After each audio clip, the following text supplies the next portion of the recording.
Dear students, हम पढ़ रहे हैं shifting of tax under different market conditions. कल हमने डिस्कस किया था कि परफेक्ट कंपटीशन में incidence can be shifted only in the long run by reducing the supply and thereby raising the price of the commodity. As you all know कि under perfect competition we have a perfectly elastic demand curve जिसकी वजह से जो producer है he cannot increase the price of the product. और बाकी if it is a perishable good, if it is a durable good, तो it will depend कि how much effect will be on the consumer and producer. Then we discuss shifting under monopoly. It's not an easy to shift the tax burden on the consumer. तो उसमें भी कुछ factors काम करते हैं, the nature of the tax, the nature of the demand for the article and the cost condition under which production is taking place. वो depend करेगा कि मोनोपोली में भी कितना टैक्स बर्डन हम इंक्रीज कर सकते हैं. Now we discuss shifting under monopolistic competition. उससे पहले हम देखते हैं कि मोनोपोलिस्टिक कंपटीशन में ओलिगोपोली भी आता है. Pure is not possible. हम देख रहे हैं कि प्रेजेंट में मोनोपोलिस्टिक कंपटीशन के जो मेन फीचर है वो है कि फ्यू फर्म्स ही होती हैं. और इस केस में भी if there are few firms in the market, price leaders can shift the burden to the consumers. If large number of firms, shifting is difficult due to more competition. अगर बहुत सारी firms हैं तो वो उस case में बहुत मुश्किल हो जाएगा. जैसे कि अगर आप एक आइटम सोप लेने जाते हैं तो there are variety of soaps in the market. आप जिस सोप का रेट इंक्रीज हो जाएगा, you have choices, so you will not buy that soap. आप दूसरी किसी कंपनी का सोप लेने की कोशिश करेंगे. तो लार्ज नंबर ऑफ फर्म्स होती हैं तो shifting very difficult, just like perfect competition. लेकिन जब फ्यू फर्म्स होती हैं तो सारा सीन चेंज हो जाता है. बिकॉज हम अगर हकीकत में देखें तो जो मार्केट है it is characterise by few firms in production, existence of product differentiation and a situation in which price is determined by the price leaders. जो लार्ज फर्म्स होती हैं वही लीडरशिप पॉलिसी अपनाते हुए मार्केट की कंडीशंस को change करती हैं. उनका बहुत ज़्यादा इन्फ्लुएंस होता है मार्केट में. इन सच मार्केट्स वन और two firms act as the price leaders. Hence, if a tax imposed affects the cost of production of the price setters, burden can be shifted to the consumers. और अगर demand for the product is inelastic है तो the whole is shifted to the consumer. Because जब cost condition पर फर्क पड़ेगा जब large firms का, तो they will definitely shift the burden to the consumers.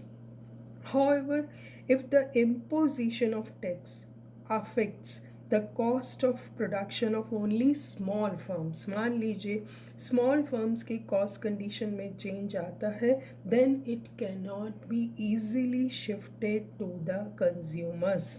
Hence, the small firms are bound to follow the price determined by the price leaders. ये oligopoly की speciality है जो अक्सर हम मार्केट में देखते हैं. Hence, small firms have to bear the tax burden. उनके पास कोई ऑप्शन नहीं होता. बिकॉज अगर वो टैक्स बर्डन को शिफ्ट करेंगे, प्राइस इंक्रीज करेंगे, तो पहले ही उनके पास तो कंज्यूमर्स कम हैं और जो हैं वो भी लार्ज फर्म्स की तरफ चले जाएंगे. वो but the process of shifting is in its ultimate analysis will determine by the elasticities of demand and supply of the tax commodity. तो जहाँ भी elasticity of demand and supply play an important role in shifting of taxes. तो हमने complete कर लिया तीनों market conditions में tax कैसे शिफ्ट किया जाता है. Now let's study the shifting under different cost conditions. आप देखते हैं कि कुछ इंडस्ट्री जो है वो बढ़ती लागतों में काम कर रही हैं, कुछ घटती लागतों में काम कर रही हैं, और कुछ जो है वो स्थिर लागत पर काम करती हैं. तो अगर मान लीजिए इंडस्ट्री जो है वो फर्म जो है डिक्रीजिंग कॉस्ट कंडीशन में काम कर रही है, तो क्या होगा? If the cost are decreasing, any decline in demand and consequent reduction in output will increase cost per unit. इसे अच्छे से समझिए कि अगर डिक्रीजिंग कॉस्ट है यानी कि आप उत्पादन बढ़ा देते हैं, यदि किसी वस्तु का उत्पादन घटती लागतों के नियम के अंतर्गत होता है, तो क्या होता है कि इस पर लगाए गए कर से कीमत में वृद्धि कर की राशि से अधिक होगी. क्यों होगी? क्योंकि जैसे ही आपने कीमत में वृद्धि की, मांग कम हो जाएगी और पूर्ति में कमी आएगी. उत्पादन की प्रति इकाई लागत बढ़ जाएगी. मतलब डिक्रीजिंग कॉस्ट है, तो आप अगर प्रोडक्शन को घटा देते हैं तो उल्टा असर होगा कि प्रोडक्शन कॉस्ट बढ़ जाएगी तथा विक्रेता वस्तु की कीमत को कर की राशि से अधिक बढ़ा देता है तथा पूरा मुद्रा भार क्रेता पर लाद देता है. आपको ये बात बहुत अच्छे से समझनी है कि if cost are decreasing, any decline in demand and consequent reduction in output will increase cost per unit. If under this condition a tax is imposed on the producer and the producer attempting to shift the burden by raising the price, the demand for his product will decline. जैसे ही demand decline होगी, उसकी cost per unit rise हो जाएगी, क्योंकि उसकी firm decreasing cost condition में काम कर रही है.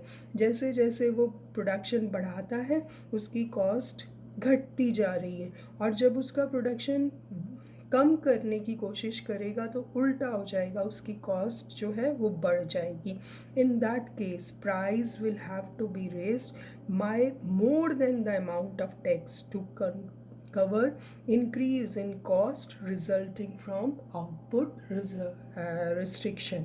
ये क्वेश्चन एक दो बार नेट में भी पूछा गया है कि व्हेन डिक्रीजिंग कॉस्ट कंडीशन होती है तो shifting is not desirable because लेकिन उसको क्या करना पड़ता है, उसको ज़्यादा रेज़ करना पड़ता है जो प्राइस है, और फिर उससे क्या होगा, जब वो रेज़ करेगा प्राइस तो उसकी डिमांड जो है वो कम हो जाएगी. डिमांड कम होते ही उसे आउटपुट घटाना पड़ेगा, और आउटपुट घटाते ही उसकी कॉस्ट बढ़ जाएगी.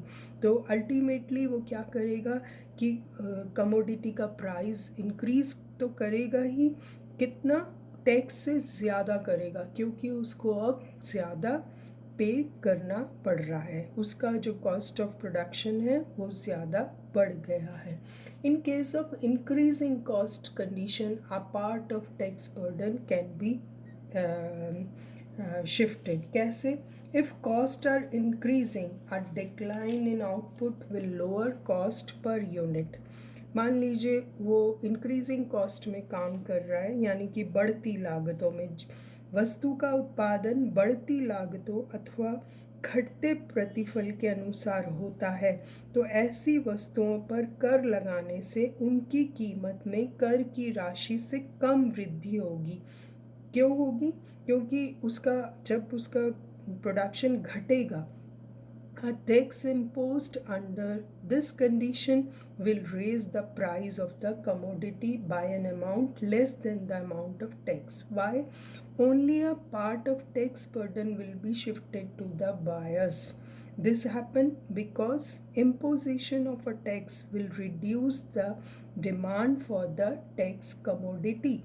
कॉन्सिक्वेंटली सप्लाई विल रिड्यूस, और सप्लाई रिड्यूस होगी तो उसकी वो प्रोडक्शन कम करेगा, और this reduction in supply leads to lower average cost, उसकी एवरेज कॉस्ट कम हो जाएगी। तो वो क्या करेगा, उसको उल्टा कॉस्ट कम हो जाएगी और वो टैक्स बर्डन भी थोड़ा कम शिफ्ट करेगा कंज्यूमर पर। डिक्रीजिंग कॉस्ट में उसे ज़्यादा करना पड़ेगा, जबकि इंक्रीजिंग कॉस्ट में उसको हील रिडक्शन से उसकी एवरेज कॉस्ट कम हो जाएगी, तो उसको कमोडिटी की कॉस्ट कम पड़ेगी, तो वो टैक्स को थोड़ा कम बर्डन डालेगा कंज्यूमर्स पर। जबकि कांस्टेंट कॉस्ट कंडीशन में क्या होगा, depend on the nature of the good. If a tax is shifted under constant cost conditions, price will rise exactly by the amount of the tax. जितना price rise होगा, जितना tax rise होगा, उतना ही वो price rise कर देगा। However, fall in output will vary according to the nature of demand. The supply curve under constant condition will be perfectly elastic, and as such, price will rise to the full amount of tax. In this situation, entire burden will fall on the consumers. तो different cost conditions के अंदर भी आप देख सकते हैं कि कैसे टैक्स का बर्डन शिफ्ट किया जाएगा। नो डाउट ये डिडक्टिव रीजनिंग पर बेस्ड है ये थ्योरी। द थ्योरी अगर हम इसमें देखें तो गवर्नमेंट एक्सपेंडिचर और public expenditure plays an important macro economic role in affecting the shifting of the tax. तो which is very complicated to measure. हम बहुत आसानी से इसका इफ़ेक्ट मेजर नहीं कर सकते, क्योंकि बहुत सारे और भी फैक्टर हैं जो कि काम करते हैं। Government role in development activities of the economy, provision of public goods, price control, other regulatory measures do affect the working of the price system. A comprehensive theory of shifting alone cannot be taken into consideration. All these factors influence the economy. Hence, the demand and supply theory cannot be considered a full-fledged theory. हम totally इसका effect मालूम नहीं कर सकते। बहुत सारे direct money burden भी हैं, बहुत सारे इनडायरेक्ट मनी बर्डन्स भी हैं जो कि इम्पोजिशन ऑफ टैक्स की वजह से लगते हैं। We have already studied them. Then shifting power depend upon the strength of bargaining power of sellers and buyers. हम कई बार मार्केट में जाते हैं तो बार्गेनिंग पावर भी एक बहुत इम्पॉर्टेंट रोल प्ले करती है। हम चीज़ खरीदते हैं तो we bargain with the seller, और कई बार उसकी फेवर में चला जाता है और कभी हमारी फेवर में। तो ये सब भी स्ट्रैटेजिक फैक्टर्स हैं जो शिफ्टिंग को इफ़ेक्ट करते हैं। This way we complete this topic and we'll start with a new topic from tomorrow. Thank you so much.